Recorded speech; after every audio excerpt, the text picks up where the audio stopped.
Olá, hoje a gente vai mergulhar fundo aqui nos grandes modelos de linguagem, os LLMs, né? Temos bastante material aqui para explorar. Vídeos, uns artigos mais técnicos, Wikipédia e umas notas sobre modelos específicos, tipo o GPT-4, Gemini, Llama.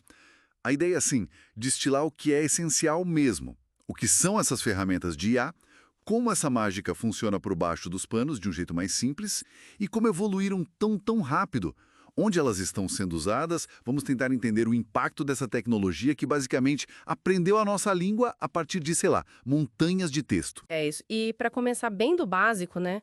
LLMs são um tipo bem avançado de inteligência artificial. Ficam dentro do que a gente chama de deep learning. E o grande no nome, bom, isso se refere a duas coisas. Primeiro, a quantidade, assim, absurda de dados que eles usam para aprender, estamos falando de petabytes. E segundo, os bilhões, às vezes até trilhões de parâmetros. Dá para pensar nesses parâmetros como as conexões neurais do modelo, onde ele guarda o conhecimento que aprendeu. Entendi. E uma coisa chave é que eles são meio que genéricos, né? De propósito geral.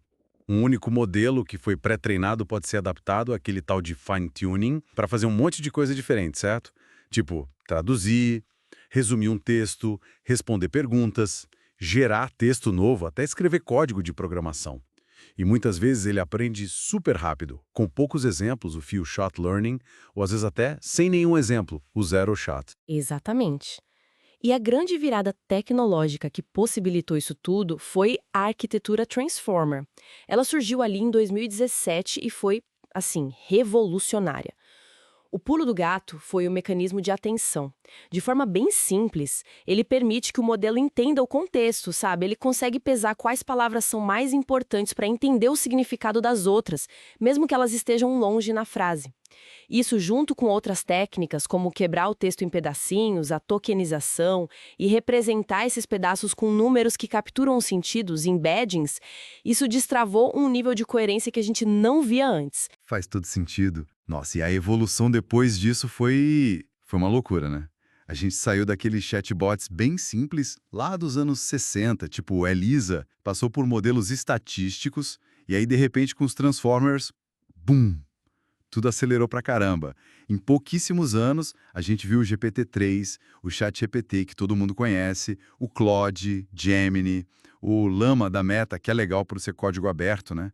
E agora já tem modelos focados até em raciocínio, como esse DeepSeek R1. É impressionante a velocidade mesmo. Sem dúvida. E essa variedade toda traz escolhas importantes na hora de usar, né? Por um lado, você tem os modelos proprietários, como o GPT-4o, que geralmente ainda lideram em performance, em capacidade de entender várias coisas ao mesmo tempo, texto, imagem, áudio. A tal da multimodalidade. Por outro lado, tem os modelos open source, como o Llama. Eles te dão mais flexibilidade, mais controle e não tem aquele custo de licença. Só que aí, claro, você precisa ter a infraestrutura e o conhecimento para rodar e ajustar esses modelos. Então a escolha depende muito do que você precisa, né? É a máxima precisão que importa ou é ter controle total sobre os dados? Ou o custo é o fator principal? Cada caso é um caso. Faz sentido. E com todo esse poder, essa flexibilidade toda, não é de espantar que as aplicações estejam pipocando por aí, né? A gente vê a LLM ajudando a escrever de tudo, desde um e-mail rápido até artigos super complexos, ajudando o programador a gerar código, corrigir bug. Sim, e muito mais. Em atendimento ao cliente, por exemplo, com chatbots ficando cada vez melhores. Ou para analisar milhares de reviews de clientes e entender o sentimento geral. E até na ciência, né? Ajudando a analisar sequências de DNA, a descobrir novas moléculas. O leque de possibilidades é enorme, de verdade. Mas sempre tem o outro lado da moeda, né? Nem tudo são flores. Quais são os principais desafios técnicos que a gente ainda enfrenta com eles? Olha, dois grandes desafios ainda tiram o sono de muita gente. Um é a tal da explicabilidade. Muitas vezes é bem difícil entender por que o modelo deu aquela resposta específica. Ele ainda funciona meio como uma caixa preta, sabe? E o outro problema sério são as alucinações. As alucinações é quando o modelo inventa informação, né? Exato. Ele pode inventar fatos, fontes, dados, e o pior é que ele faz isso com uma confiança que parece muito real. Isso exige uma checagem cuidadosa sempre. Entendi. São pontos bem críticos para a confiabilidade, né? E, além desses desafios técnicos, tem a questão dos vieses também, imagino? Com certeza. Os vieses algorítmicos de gênero, políticos, de raça que estão presentes nos dados massivos de treinamento, eles acabam sendo aprendidos e replicados pelo modelo. Isso é uma preocupação ética e social bem grande. E tem a segurança contra a manipulação, o tal do prompt injection, o consumo alto de energia desses modelos maiores e, claro, o impacto no emprego, na disseminação de desinformação. Inclusive, aqui no Brasil já tem até um projeto de lei tramitando, o PL 233823, para tentar regulamentar o uso da IA. É um debate necessário. Sim, super necessário. E olhando um pouco para frente agora, o que as fontes que a gente viu apontam como tendências? Para onde essa tecnologia está indo? Bom, parece haver um esforço bem grande para criar modelos mais eficientes, sabe? Talvez menores, que consumam menos energia, menos recursos. O Gemma, do Google, é um exemplo dessa linha. Modelos que possam até rodar localmente no seu celular ou computador.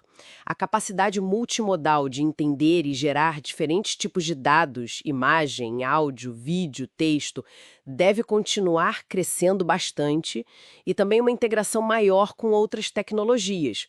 Imagina LLMs combinados com realidade aumentada ou com a internet das coisas. As possibilidades são muitas. Interessante. Então, para a gente amarrar tudo isso que a gente conversou, LLMs são essa tecnologia que realmente está transformando muita coisa, né?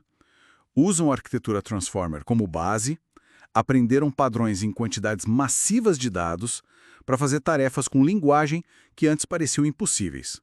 A evolução foi super rápida, as aplicações são inúmeras, mas ainda temos desafios importantes. Principalmente a confiabilidade, né? A dificuldade de explicar as decisões deles e essa tendência chata a inventar informações, as alucinações. E os vieses, claro. Exatamente. E acho que um ponto crucial para quem está ouvindo a gente é lembrar, por mais incrível que a ferramenta seja, o direcionamento estratégico, a checagem dos fatos, a garantia de que aquilo faz sentido no mundo real e, principalmente, adicionar aquele toque humano, a experiência autêntica, a relevância cultural, isso continua sendo nosso papel, essencialmente humano. O pensamento crítico na hora de interagir com essas ferramentas é indispensável. Não dá para só aceitar o que vem delas. Perfeito. E fica aqui talvez uma reflexão final, né? Se esses modelos aprendem com base no nosso texto coletivo, refletindo nossos padrões, nosso conhecimento, nossos jeitos de falar e escrever, que aspectos que a gente nem percebe, que vieses inconscientes da nossa própria sociedade, a gente pode estar, sem querer, codificando nessas inteligências que estão cada vez mais presentes no nosso dia a dia. É algo para se pensar, né?